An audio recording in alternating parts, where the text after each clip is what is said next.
memberikan tanggung jawab. Kemudian juga saya harus mengenali kerangka kerja etika yang berbeda, seperti etika konsekuensialisme, etika deontologi, dan etika nilai-nilai. Selain itu saya juga harus mengidentifikasi konflik nilai atau prinsip itu Pak Untung. Kemudian saya juga harus meninjau dari berbagai sudut pandang. Saya juga harus bertanya kepada orang lain, mungkin pendapatnya lebih baik dari pendapat saya. Kemudian juga saya harus mempertimbangkan berbagai konsekuensinya.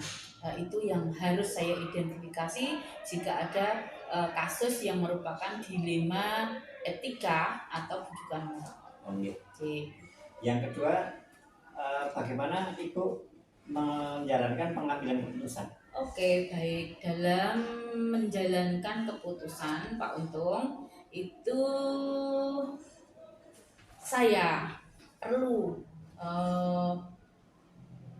pada situasi yang menantang ini saya mengambil beberapa langkah, seperti misalnya saya harus mengidentifikasi kepentingan utamanya itu apa, kemudian memprioritaskan nilai tujuannya, kemudian mempertimbangkan dampaknya, konsultasi kepada orang lain, kemudian juga saya perlu mengambil waktu untuk merenung, dan yang pasti saya harus bertanggung jawab terhadap keputusan yang saya ambil, karena dalam akhirnya Pak Untung tidak selalu ada jawaban yang benar atau salah dalam dilema etika, dan keputusan yang saya ambil itu dipengaruhi juga oleh nilai dan prinsip-prinsip diri saya sendiri.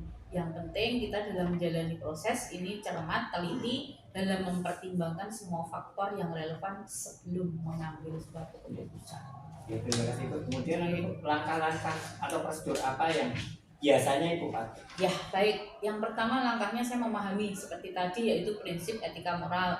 Kemudian saya mengidentifikasi dulu. Kemudian tinjauan sebagai sudut pandang, mempertimbangkan konsekuensinya, kemudian evaluasi nilai dan prinsip yang terlibat, konsultasi dengan ahlinya, kemudian mempertimbangkan solusi alternatif dan mengambil keputusan secara bijaksana. Itu langkah-langkahnya Pak Untung.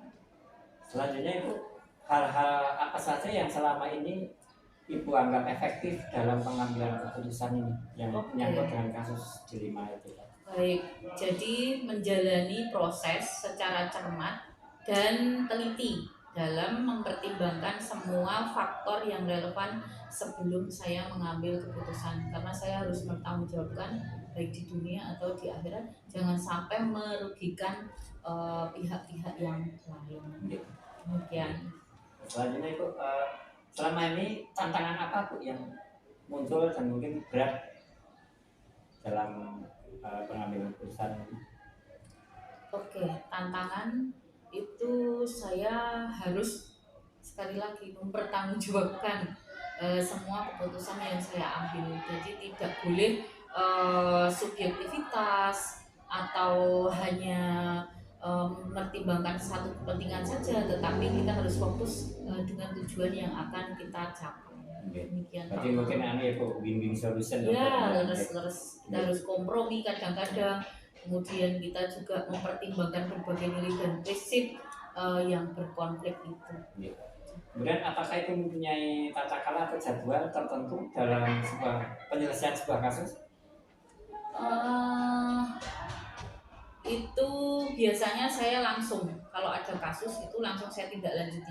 Kenapa? Karena kalau nanti menunggu waktu itu kasus itu akan semakin meluas dan melebar, sehingga begitu ada kasus insya Allah nanti dari kami langsung ditangani.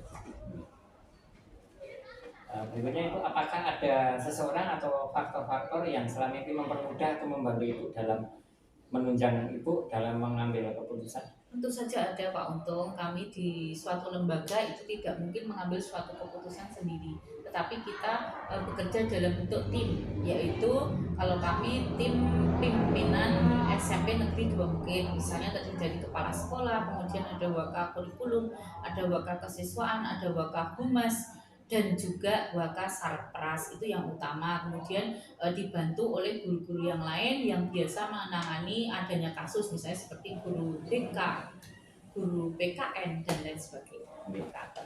Terakhir itu dari semua hal yang telah Ibu sampaikan, pembelajaran apa yang dapat Ibu ambil Ibu petik dari pengalaman Ibu selama ini dalam pengambilan keputusan dilema etika? Oke, baik.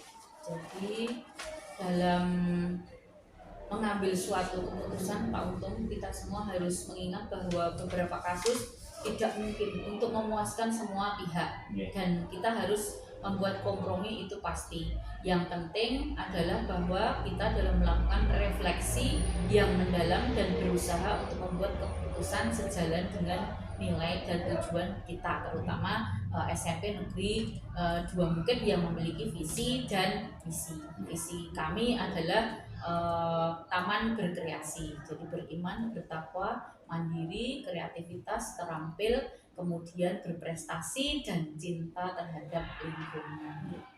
Itu Pak Untung. Terima kasih sekali Ibu atas waktunya dan atas banyak ilmu yang sudah Ibu berikan pada kami. Ikut berdoa semoga sekolah ini, lembaga ini, SMP Negeri 2 mungkin bisa lebih berjaya, bisa sesuai dengan misi-misinya, dan Bu Anita sehat dan sabar memimpin di sekolah. Amin. Terima kasih. Demikian juga Pak Untung sebagai guru penggerak yang harus mengemban tugas dan tanggung jawab yang berat, harus bisa memberi contoh suri tauladan prestasi yang membanggakan, baik Pak Untung sendiri, kemudian lembaga